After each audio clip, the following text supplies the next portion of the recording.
Good afternoon, student. Today's topic is the recursion. Recursion means क्या होता है कि जैसे एक फंक्शन को इटसेल्फली कॉल करना, this is called as recursion. ठीक है, आपको ये नोट्स पूरे लिखने हैं. ठीक है, रिकर्शन आपको एग्जाम में भी पूछा जाता है. Okay, function that calls itself is known as a recursive function and this technique is known as recursion. Recursive itselfly call मतलब एक फंक्शन खुद को ही बार बार कॉल करता है, तो this is called as recursion. Okay, recursive function. तो how recursion works, उसका एक आपको ये वॉइड रिकर्सिव एक फंक्शन बनाया है. रिकर्सिव फंक्शन के अंदर ही रिकर्सिव फंक्शन को कॉल किया है और मेन फंक्शन के अंदर भी रिकर्सिव फंक्शन को कॉल किया है. तो दिस फंक्शन मतलब एक फंक्शन जो फंक्शन हमने डिक्लेयर किया है उसको ही उस फंक्शन के अंदर हम डिक्लेयर कर रहे हैं, कॉल कर रहे हैं. So this is called as recursive function. Okay, so recursion continue until some condition is proved. To prevent infinite recursion, if else statement or similar approach can be used where one branch makes the recursive call and other does not. अभी हम sum of natural number using recursion को क्या कर सकते हैं, call कर सकते हैं. ठीक है, मतलब with the help of recursion हम sum of natural numbers means क्या होता है 1 2 3 4 अप टू इनफाइनाइट नंबर. तो ये नेचुरल नंबर हम कैलकुलेट करेंगे और उसकी जैसे हमने थ्री नंबर अगर हमने थ्री पॉजिटिव इंटीजर नंबर अगर हमने डाले, तो जो जैसे 1 + 2, 1 + 2 कितना हुआ 3, 3 सॉरी 0 + 1 1, 1 + 2 3, 3 + 3 6. जैसे हमने 3 नंबर डाला तो तीन नंबर तक जितना भी हमारा नेचुरल नंबर है वो कैलकुलेट होगा. तो 3 नंबर अगर मैंने डाला तो 1 + 2 + 3, तो ये नंबर के एडिशन हमको इसमें शो करना है ये प्रोग्राम में. ओके, तो इंट मेन फंक्शन मेरा स्टार्ट हो गया. Int number comma result. Okay, मैंने दो वेरिएबल डिक्लेयर किए. प्रिंटफ का स्टेटमेंट डाला. Enter a positive integers can have %d number result equal to sum bracket के अंदर नंबर. जो नंबर हम इनपुट लेंगे वो सम नाम के क्या रहेंगे, सम नाम के फंक्शन के अंदर एज अ आर्गुमेंट रहेंगे. ठीक है, आर्गुमेंट पास रहेंगे. ठीक है, फिर हमने प्रिंटफ के स्टेटमेंट में सम को क्या किया, डिक्लेयर किया मतलब प्रिंट किया. ठीक है, रिटर्न 0. अभी ये जो सम नाम का फंक्शन है उसको सेपरेटली हमने मेन फंक्शन के बाहर डिक्लेयर किया और उसके अंदर हम पॉजिटिव इंटीजर का लॉजिक लगाएंगे. ठीक है, तो इंट सम, तो सम नाम के फंक्शन के अंदर इंट एन नाम का आर्गुमेंट हमने पास किया. इफ की कंडीशन मैंने कॉल की, इफ की कंडीशन मैंने लगाई if N is not equals to 0, तो जो भी एन वैल्यू है वो which is not equals to 0 return. अब रिटर्न के स्टेटमेंट में क्या दूंगी, N plus some of n-1. ठीक है, तो n-1 ये जो वैल्यू है कैलकुलेट होके रिटर्न किसको जाएंगी, सम नाम के फंक्शन को जाएंगे. तो आउटपुट हमारा कैसे आएंगे, देखो. एंटर द पॉजिटिव इंटीजर, मैंने 3 नंबर डाला. ओके, सपोज तो 1 से लेकर 3 तक जितने भी नंबर्स है 1 2 3, उसकी एडिशन किस में स्टोर होंगी, सम में.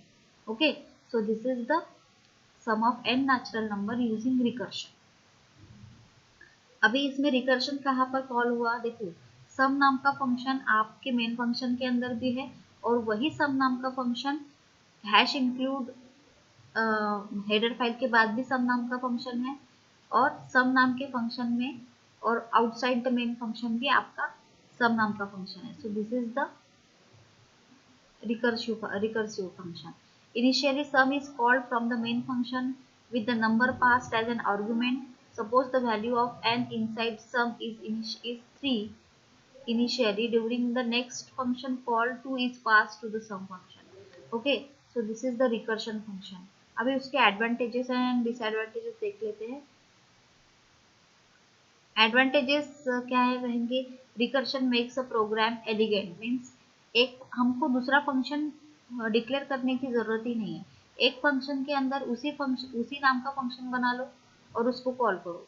However, if performance is vital, use loops instead as a recursion is usually much slower.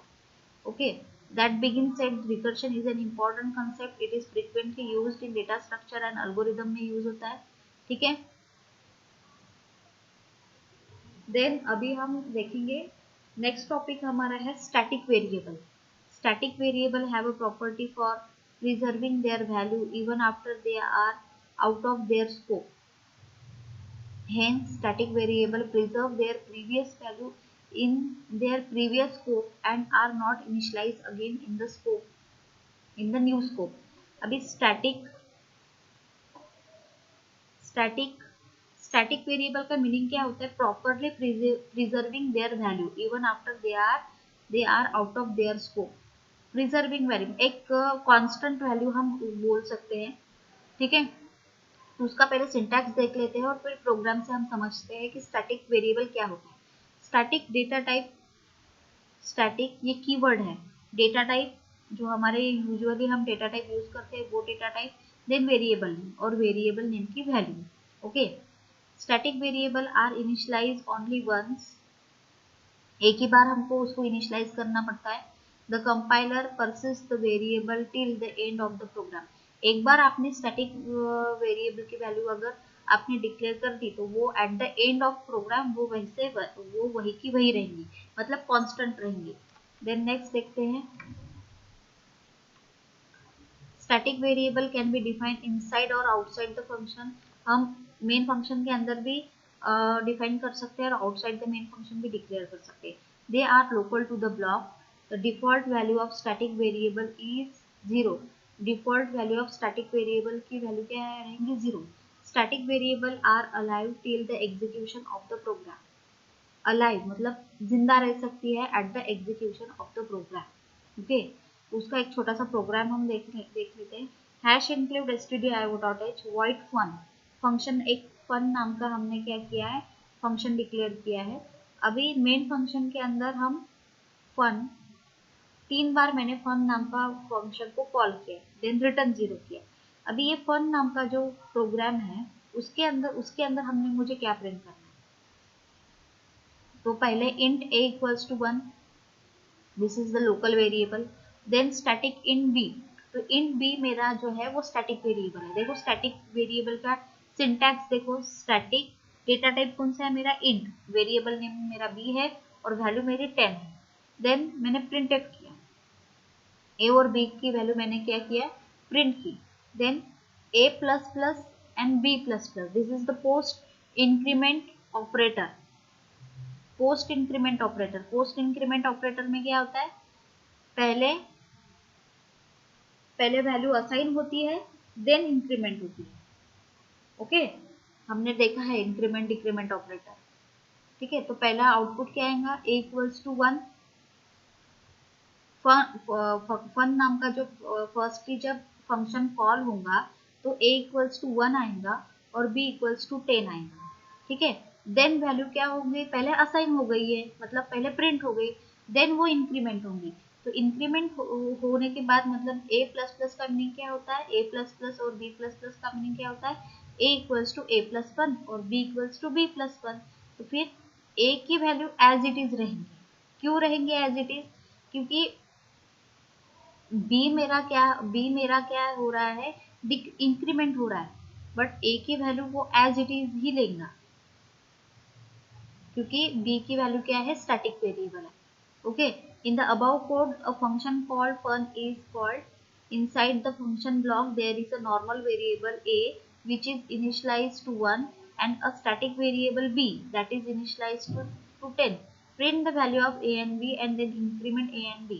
It can be seen that the normal variable value remains the same. Normal value मतलब कौन सी रहेंगी? हमारी a, वो remain same रहेंगी in all the call. जब भी हम call करेंगे तब भी हम फंक्शन नाम का जो हमने फंक्शन को जब भी हम कॉल करेंगे तो a की वैल्यू सेम रहेंगी, but the value of static variable keeps increasing from 10 to 11 and 11 to 12। तो ये जो स्टैटिक वेरिएबल की जो वैल्यू है